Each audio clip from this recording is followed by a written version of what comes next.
दोस्तों, एक लड़की जिसकी उम्र लगभग 7 या 8 साल रही होगी, लेकिन वो असामान्य रूप से बढ़ रही थी।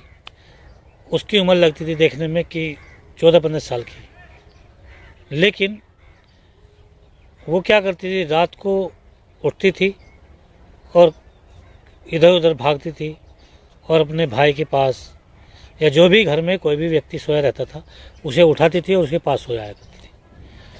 तो जो काम करके लोग आते हैं, घर वाले, उन्हें बड़ी इस चीज़ से बड़ी परेशानी होती थी कि दिन में यार काम करते हैं, रात को ये परेशान करती है। तो ऐसे ही लगभग कंटिन्यू चल रहा था। वो किसी के पास जाती थी, भाई के पास, पिताजी के पास या बाबा जी के पास जाती थी और उन्हें उठाती थी, उनके पास सो जाया करती थी। तो ऐसे होते होते एक लंबा 5-6 महीने हो चुके थे। तो सबको एक आदत बनी हुई थी, यार ये तो ऐसे ही करती है लड़की हमारी। तो इस तरह चल रहा होता है। तो एक दिन क्या होता है, वो लड़की उठी नहीं, मतलब ऐसा उससे कुछ हुआ नहीं, मतलब आई नहीं वो। तो उसकी माँ ने सोचा भाई क्या मामला है, देखते हैं। तो माँ जो देखती है तो कुछ ऐसा देखती है कि उसके पैरों के नीचे ज़मीन खिसक जाती है। तो वो सोचते हैं कि यार मत बुद्धि है, थोड़ी सी है लड़की, कोई बात नहीं, ये तो होता रहता है। तो एक दिन क्या होता है, एक दिन उसका जो पिताजी था वो ड्यूटी पे था, वो सिपाही थे, वो उनका नाम था हतेंद्र सिंह। और जी वो ड्यूटी मतलब लखनऊ के अंदर ही रहते थे और लखनऊ में ही उनकी पोस्टिंग थी। वहीं एक किराए पे मकान था, उस किराए के मकान में वो रहते थे। तो उनकी 3 लड़की, छोटी 3 लड़की, उनकी माँ और ये चौथी जो लड़की जो थी, जो मंदबुद्धि थी, ये सब वहाँ एक साथ आराम से रह रहे थे। एक लड़का प्रदीप, जो उनका भतीजा था, वो भी वहीं रहता था। तो एक दिन क्या होता है, वो एक पड़ोसी उनके घर में देखता है। तो जी वहाँ गेट पे जो है खून बह रहा था और जी 3 लड़कियों का कत्ल हुआ पड़ा है। माँ भी पड़ी हुई है बेहोश, मतलब मरी हुई मान लीजिए। तो पड़ोसी जो है फ़ोन करते हैं नज़दीकी पुलिस स्टेशन में और जी फ़ोन करते हैं, भाई यहाँ ऐसे इस घर में मर्डर हो चुका है।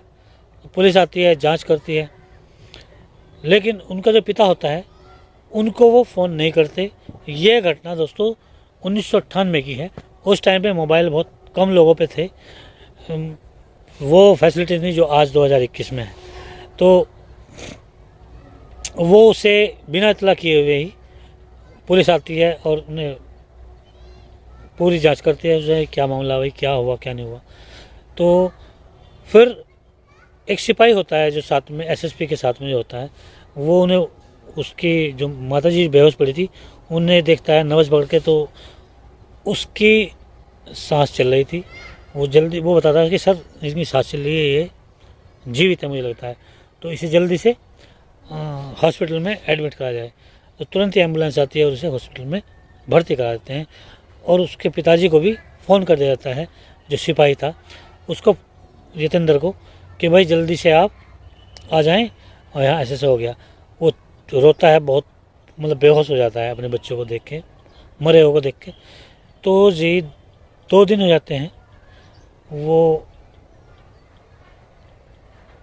बेहोश होने के बाद 5-6 घंटे बाद उससे वो कहता है कि मेरा भतीजा प्रदीप कहाँ है। तो पुलिस कहती है प्रदीप कौन भाई, वो मेरा भतीजा है। तो वे उस प्रदीप की तलाश में लग जाते हैं। कैसा है, चेहरा मोहरा उसका कैसा है, उसके बारे में बताएं थोड़ा सा। तो वो बताया था कि भाई इस तरह का है। तो लोग ढूंढते रहते हैं इधर उधर नज़दीक में। तो प्रदीप जो है एक पेड़ के नीचे बेहोश हालत में, गंभीर अवस्था में, पीपल के पेड़ के नीचे पड़ा मिलता है। तो वो पुलिस वाले उसे उठा के एडमिट कराते हैं और वहाँ वो मर जाता है। तो अब 1-1.5 महीना हो जाता है बच्चों का पोस्टमार्टम होने के बाद में। उनके गांव, जो उनका गांव था गोंडा बस्ती में, वहाँ सुपुर्द खाक, मतलब एक जो उनका दाह संस्कार होता है वो कर दिया जाता है। इस बात को 1 महीना तकरीब हो जाता है। उसकी जो घरवाली थी, हितेंद्र की जो घरवाली थी सिपाही की, वो पूर्ण रूप से लगभग ठीक हो गई थी और उसकी गर्दन पे एक कसले का निशान था। वो फिर बताती है उस घटना के बारे में। वो बताती है कि तुम्हारा जो भतीजा था वो हमारी इस मंदबुद्धि लड़की के साथ नंगी कर रखी थी इसने कमरे में, इसके साथ अश्लील हरकतें कर रहा था और वो बहुत ही ज़ोर से चिल्ला रही थी। मैं अचानक, आप ड्यूटी पे गए हुए थे और मैं अचानक जैसे कमरे में पहुंची तो मैंने देखा उसे कि वो कपड़े पहन रहा था और वो नंगी थी। तो मैंने तुरंत ही उसे फटकार लगाई और कहा कि तू मेरे घर से आज और अभी निकल जा और मैं तेरी सारी करतूत तुम्हारे अंकल को बताऊंगी।